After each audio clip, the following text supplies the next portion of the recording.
a man that's come in for a fair deal of criticism himself on social media over the last couple of days and possibly the last week. Matt, welcome back. Very good morning to you. Good to be with you, Mike. Nice to talk to you. I mean, we've had one heck of a I was away on holiday, came back last Monday, and ever since then, the world has kind of, seems to have exploded in incredible disunity in the country. I mean, we talk about the United Kingdom. I don't think I've ever known the United Kingdom to be more disunited. Yeah, well, I think that's true. Like you, I can remember the riots in 2001. I can remember the riots even vaguely in the 1980s. Yeah. These are much more significant because what they're ultimately telling us, Mike, what they're showing us is just how badly the elite consensus, the policies that have been pursued by political elites on both the left and the right for much of the last 20 years are failing. They're failing before our eyes. I think everybody in this country condemns violence. I think everybody in this country condemns criminality. But the fact of the matter is that the curtain is being pulled back in Britain today to show the disastrous effects of mass uncontrolled immigration, of losing control of our borders, which has left millions of people feeling very unsafe in their own country, and failing to integrate the people who are already in Britain. Now, we can talk about misinformation, disinformation, and social media all day long, Mike. But the reality is many Brits out there know, I would argue the vast majority of them know, is that what this is ultimately all about is that people do not feel safe in their own country. And I think Keir Starmer, Yvette Cooper, and the Labour government have handled this so far disastrously. Yeah. I think this has been one of the biggest examples of political failure for a very long time. Yes, I mean, I'm quite staggered at how bad Prime Minister Keir Starmer actually is at being a Prime Minister. I never thought he would be much good, but I didn't think he was going to be this disastrous so early on. I actually wrote a tweet before I went away on holiday, the beginning of July, saying when I come back from holiday and the honeymoon period will be over, I imagine people will have seen the light and Labour will be in terrible trouble. Yesterday we got the news that he's gone from a 16-point approval rating to a 3.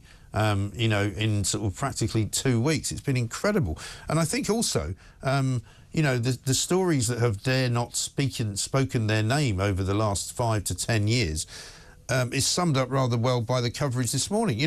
Because on the front page of the Daily Telegraph, they've got Starmer having a spat with Elon Musk. Well, that's not really the story. The story is, as you've just said, that people are absolutely fed up to the back teeth of seeing their country change in a way that they don't recognise and that they didn't ask for and that they never voted for.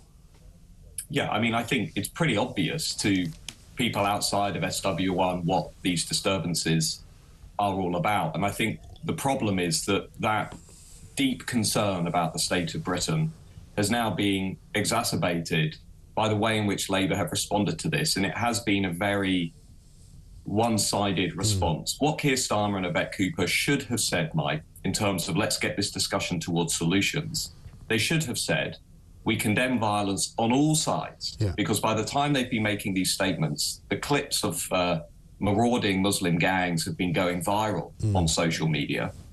We've seen examples of the police standing back for some communities, but being very hard on others.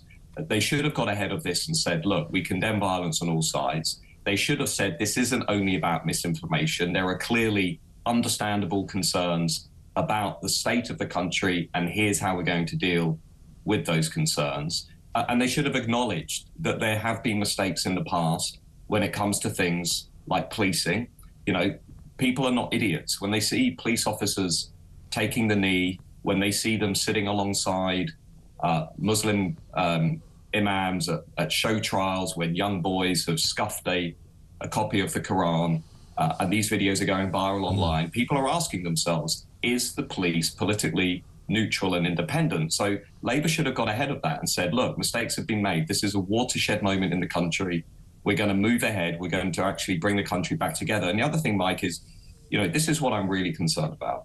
We know, everybody who tunes into politics, we know, based on what they said in the manifesto, that Labour does not have a serious plan for the next 5 years when it comes to dealing with the borders and when it comes to dealing with migration. Everybody knows that. They've already removed the Rwanda plan They are making it very clear they're going to essentially give an amnesty to tens of thousands of people already in the country, which I suspect will incentivize many more people to come.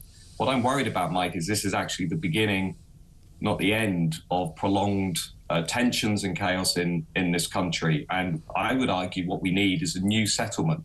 We need a new cross-party settlement on these issues, which the British people feel very concerned about, but on which both of the big parties have, and let's just be honest, they've lied to the country about these issues. They've lied to the country about lowering migration. They've lied to the country about taking back control.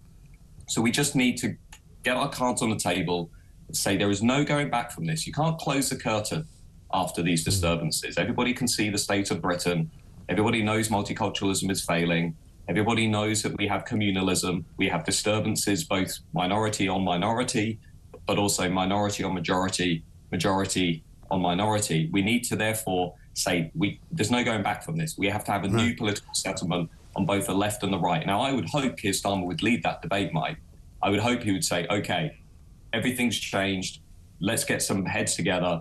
Let's change this consensus that's dominated the country for 30 years. But you and I know Labour won't do that. This is why I'm concerned. Labour won't acknowledge the severity of this. Let's look at the way that this has all been covered. I mean, we've got Jess Phillips last night, who's a Home Office minister, basically excusing Muslim gangs rampaging around her constituency in Birmingham because they thought they were going to be attacked by right-wing thugs, in her words.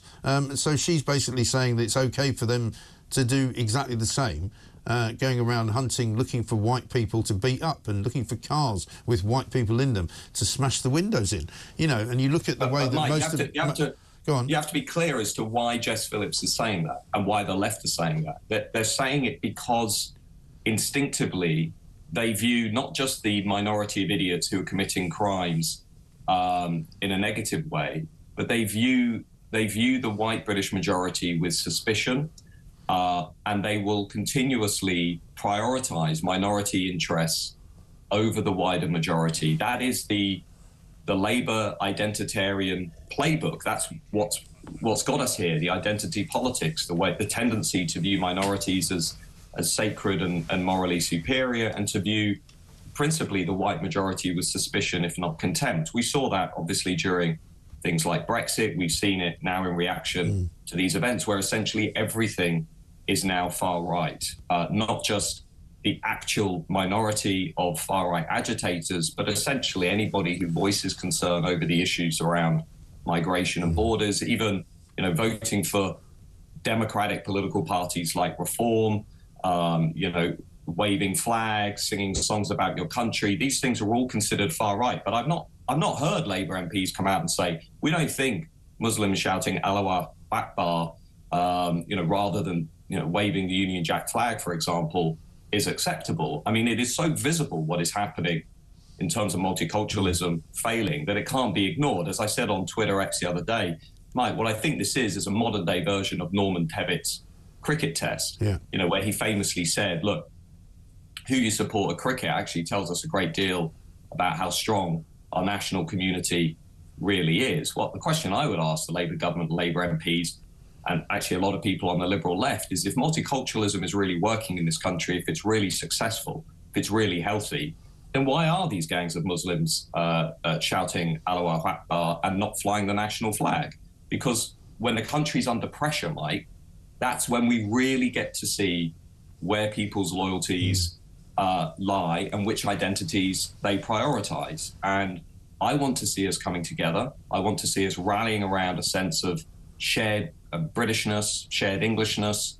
And I want the British people fundamentally to feel safe in their own country. And that means we have to have a radical change of direction in Westminster. And just lastly, Mike, if I can, the other thing that you're seeing across social media is a concerted attempt to shut down voices that are critical of this elite consensus. The definition of Islamophobia is now apparently going to be expanded.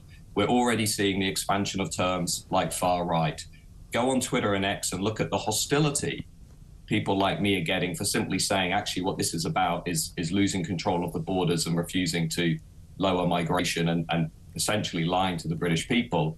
What they're trying to do is now manage this conversation in a way that they can control this conversation and they can silence or exclude dissenters. And you know, we're way past that point, Mike. The British people aren't going to fall for that. They need this conversation to be expanded. We need to have a mature, grown-up debate about how to change the direction of travel in Britain. Yeah. Matt, it's really great to talk to you, and we must do it again soon. Thank you very much indeed.